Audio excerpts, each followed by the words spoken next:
follows us on Facebook and YouTube and Instagram. We are coming to you from And a Bottle of Rum. We are at our very first, I would say harbor, but we're not really at a harbor. We are in Bobovišća, which is a little tiny town, and by tiny I mean tiny. They say about 30 to 50 people live here. It is absolutely gorgeous. I'm going to do a little circle here, which drives Jay crazy when I do this because he thinks it makes y'all all drunk, but it is an absolutely gorgeous cove off of the island of Brač, or in the island of Brač. So we pulled into this little cove, and it's way back inside a little finger that weaves way back into this corner, and this beautiful little stream that comes off of the mountain flows right into the Adriatic Sea. And you can see behind me, right back here is Vivaldi, and there's a bunch of fishing boats, and all along the cove are the locals' fishing boats. And we pulled up and we weren't really sure, are we supposed to be here? Is there a marina around us? Is there not? And some locals kind of walked up and helped us tie up. And as we were tying up, we said, is there electric for us? And they were like, no, we don't have electric. And we were like, whoa, well, it'll be cold, so maybe we'll have to move on to Milna, which is the next cove over that does have a marina. And one of the locals said, no, it's okay. I will give you the private electric from my house. We're like, what? So sure enough, he just pulled out an electric extension cord, and we connected Vivaldi's electric cord to their extension cord. And we have learned a ton from these locals, and I have befriended them and sat up with them yesterday as they were cooking on this big grill just out on the Riva. So the Riva is this right here, the walkway along the water. They call it the Riva. So they had pulled out 10 or so boats of the fishing boats. So during the winter they pull them out, and they'll scrape all of the gunk off of the bottom and get them ready for the spring again. So a group of the guys from the local area had pulled out about 10 of the boats, and they had scraped them off. And a few of them had gone fishing and hadn't had much luck, so they had gone to town and ordered some meat and things, and they just tossed them on a grill, and they were doing kind of potluck style. So we joined them. It was super fun. And the best part was, while we joined them, they kind of gave us the history of this little town, Bobovišća. And Bobovišća is just over 2,000 years old. So yeah, put that in your brain, that it's just over 2,000 years old. And this building back here behind me was built, one of the first buildings that was built, and it was a man named Vladimir Zador, I believe. I'll look it up and edit that if that was wrong. And he built this building in honor of his three sisters, and it became a harbor for where the people would bring their olives and their wines. They bring them down into the town to get pressed into olive oil, or to be pressed into wine, the grape juice for the wine. And the problem is that this harbor is super deep, and this area was prone to pirates. Arr! And so they had to they had to kind of create a fortress. They had to fortify this area. So the building behind me back here actually had cannons and a gunnery and all kinds of awesome things. And there was never a Riva a long time ago. The Riva wasn't there. The water went right up to the buildings. And so it was like Venice back then. So the water went all the way up to the buildings, and as the pirates would come up, they would be able to shoot at them from there. I will give you a tour of the olive oil presses here in a little while. But so if you can just kind of look behind me, you can see how the island just kind of ooches back, or the cove just kind of ooches back in here. And right over there is where they fortified their cove.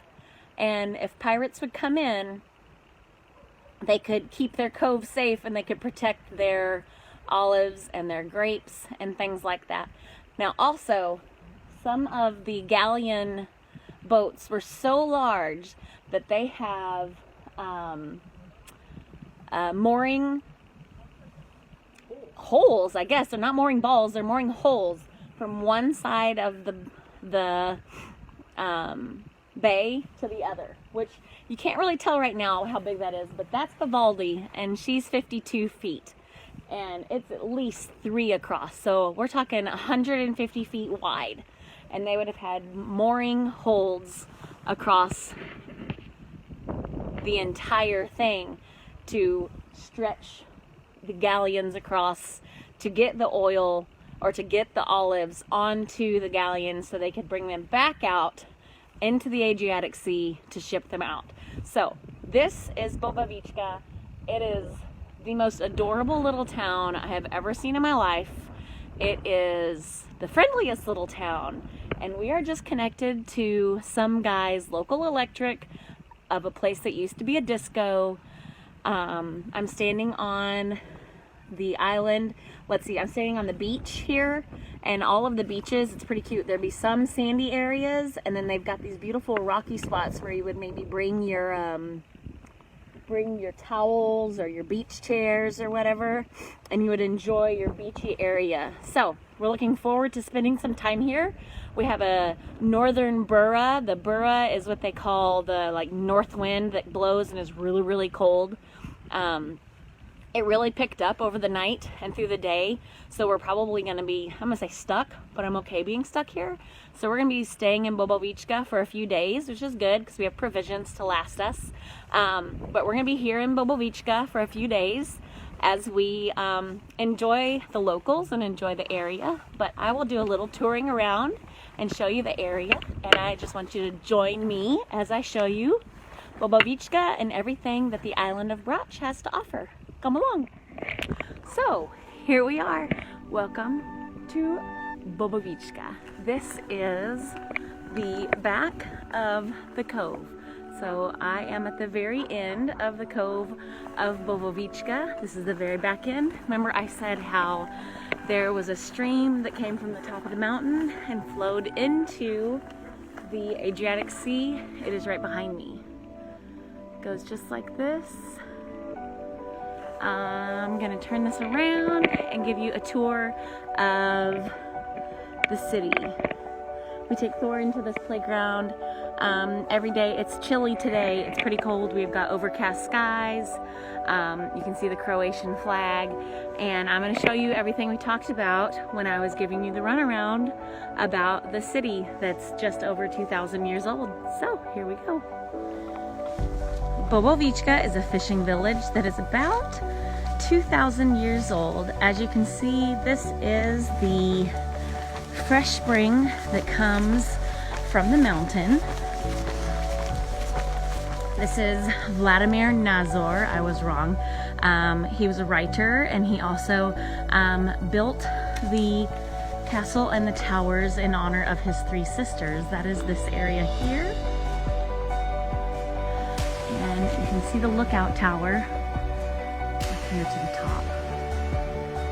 And then here is the big tower to the back. This is a beautiful little stream. It's a freshwater stream that comes from the top of the mountain. And they made this beautiful, through the city, courtyard and playground. Every day we bring Thor into play. I was convinced that this was a cannonball, but our little local tour guide said it's not a cannonball, it's just a little like a parking ball. He said if you want it to be a cannonball, it can be a cannonball, but it's really just where they go to park. So I made this little courtyard. People, you see old ladies and gentlemen, they come and they sit and they have coffee, and this is just where the natural spring water comes straight down from the mountain and flows into the Adriatic Sea. Right here, all the way down. Right there, that flows into the Adriatic Sea, which goes into the Mediterranean Sea, that flows into the Atlantic Ocean. So right there you have it. Over here is the cafe bar. The cafe bar and market. That is the only grocery store in town. It is open from 7 p.m. to 8 p.m.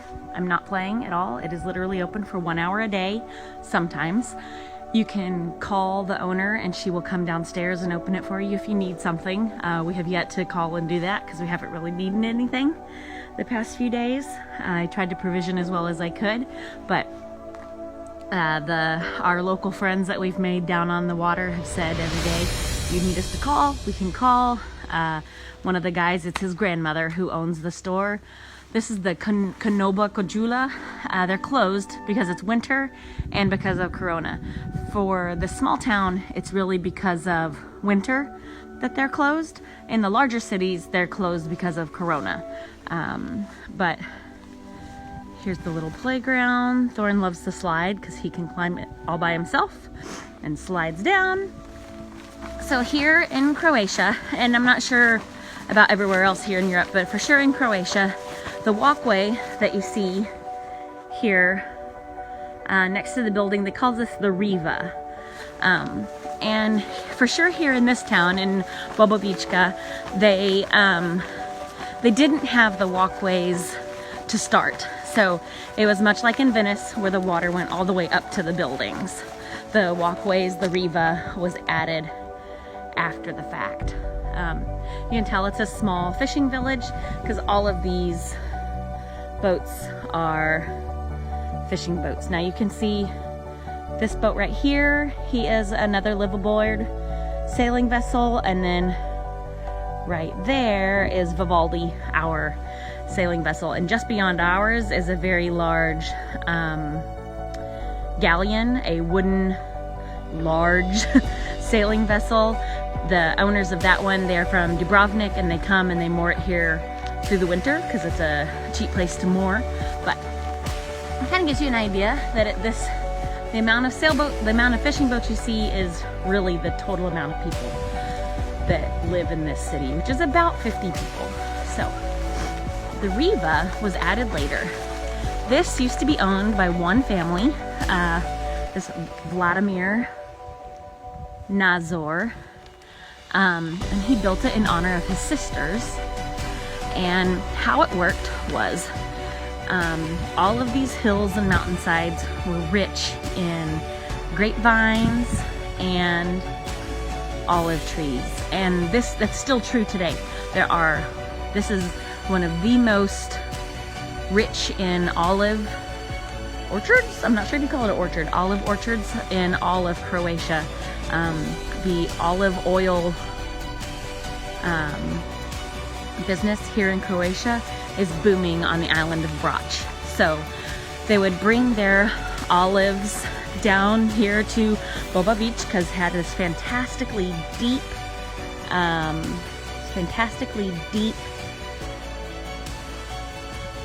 cove here because it stays nice and deep all the way in, and the big galleons could come through, and they would tie the galleon from, see here, it would be a mooring ball now, but they're not balls, so they would tie it from here all the way across. So imagine how wide that boat would have to be tied from there to there. They would tie it widthways across like that. You can see another one over here. There's another one there and another one there. There's 3 or 4 over there. They would tie them across, and the people would bring their olives from down on the hill and bring them out. And I'll show you how it works. So inside the courtyard, hope I'm not interrupting anyone. Here you can see it's the Bastina Heritage right here. So inside the courtyard. Hey, how are you? Excellent. Good. A grill? Yeah. Small grill? Croatian small grill? Just basic. Did you make it?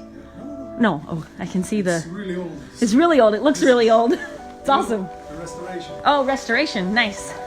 So this is where they would press the olives, yes? Yeah. Yes. I'm doing a video, and I think I know what I'm saying. So this is an olive press. They would press the olives, and the olive oil would come out the end. So they would roll around, press the olives, and then the olive oil would come out the end of it. So imagine how that would work. So they would bring their olives from up on the mountain down to here because of the large cove, deep cove, and they would press it and down. And this was a big courtyard where they would do that. There's one, and here's one. Here. He is working. Hello, ciao, ciao. Nice. Oh. So, you can see it's just beautiful in here.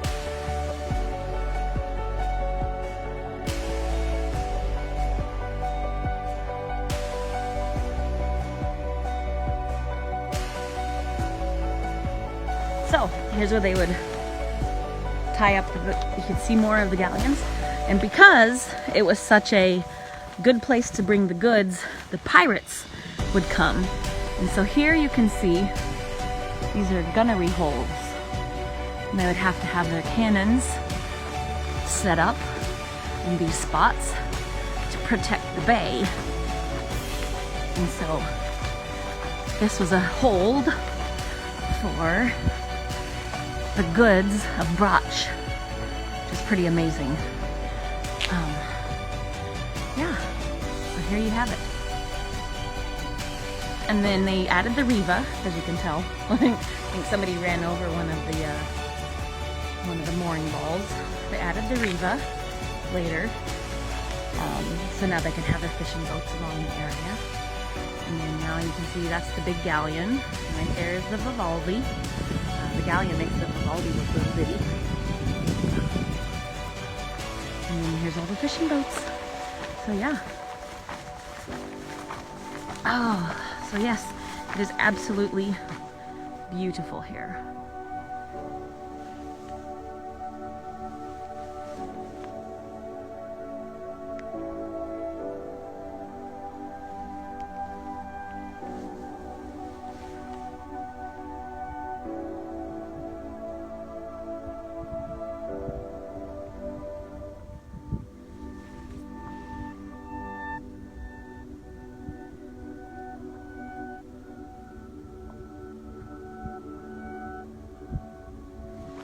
So another interesting thing, fun thing, is that there is, a lot of our American friends will know what this is. This is probably familiar. You know what this is? This is a bocce ball court. So, Bobovišća has a memorial bocce ball tournament. I don't know what the memorial is for yet, but bocce ball is crazy pants here. They play, now I haven't seen them play here at night, but everywhere else so far, I see them play bocce ball all the time. Old men wearing their masks, and they play bocce ball from about 4 o'clock in the evening till about 10 o'clock at night. You see them playing bocce ball. So, it's hilarious and fun, and what's popular there in the US is also popular here. This is an interesting thing. If you see up here, you can see all those pods of rock all over. That's how they help with the drainage. As they cleared rock from the mountainside to make way for their olive groves, they put the rocks in certain places to help with the drainage for when the rains came. There's some new construction going up there. That's what you hear in the background. So a few more things that I learned after talking with the locals was that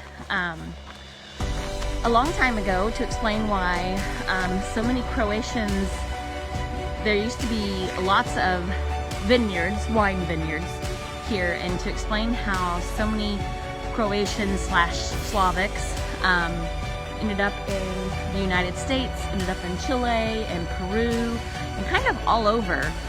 But especially, this will explain why, to my mom, why Czechoslovakians and Slavics and Croatians ended up in Central Texas and in that Weimar area of Texas was because a long time ago, the wine vineyards, the grape vineyards, got a disease, and it was a disease in the ground that made the vines sick, and the grapes started to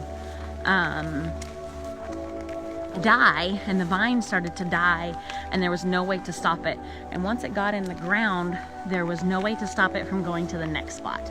And so it took a while. It happened on the northern side of Croatia and the Slavic area first, and like Brač and the islands were pretty safe from it for a while, and it took them a while, but it actually ended up happening over in the islands as well.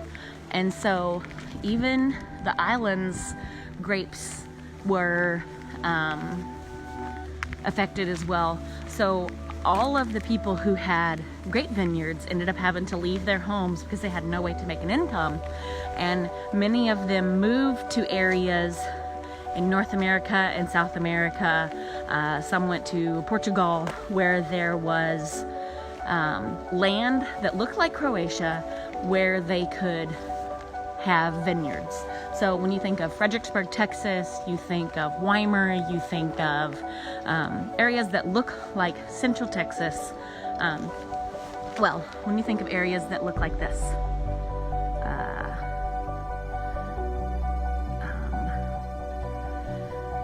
the hill country, Llano, Chile, Peru, they went to places that looked like home, where they could do the same things that they did and still make a living. So, but they didn't have the beautiful ocean sides or the seasides, but they could still keep their livelihood alive. So that explains how some of the people came from Croatia, Slavic regions, Czechoslovakia, and ended up where they ended up. So that was some of the information that we got. So here's something else. There's a gentleman who sits here. I can't believe he's not here right now. He's been here every day. He hand makes these crab and fish traps every day. And he usually sits right here in this chair with his puppy, which his puppy's not here. I must be taking him for a walk. And he makes all of these fish traps and crab traps by hand. And it is amazing to sit and watch him. He's super friendly. He sits out in the cold and makes, I don't know, he's made maybe 30 since we got here. And it's just beautiful craft to watch him create. Dobar dan. Oh, and I talked about how they had to clean the bottom of their boats for the season. So this is what they look like after they clean them. And this is what they look like before they clean them. I don't know who gets the job of cleaning this side of the boat. I cleaned that side yesterday. I'll scrub off this side today. So there you have it. This is some fresh water coming from the mountain pouring in. You can see it. This is Dino, you just saw walking in there. He's the other guy who was on his sailboat. They've cleaned all of these boats, and at the end of the day, they come around this barbecue pit, and they put meat on the grill, and we all stand around and eat together. Poor Vivaldi needs a bath. So here you go. Here's our grill. Tonight, we shall see what we have. Beautiful place, beautiful people. We are excited to get to know them more and spend time with them.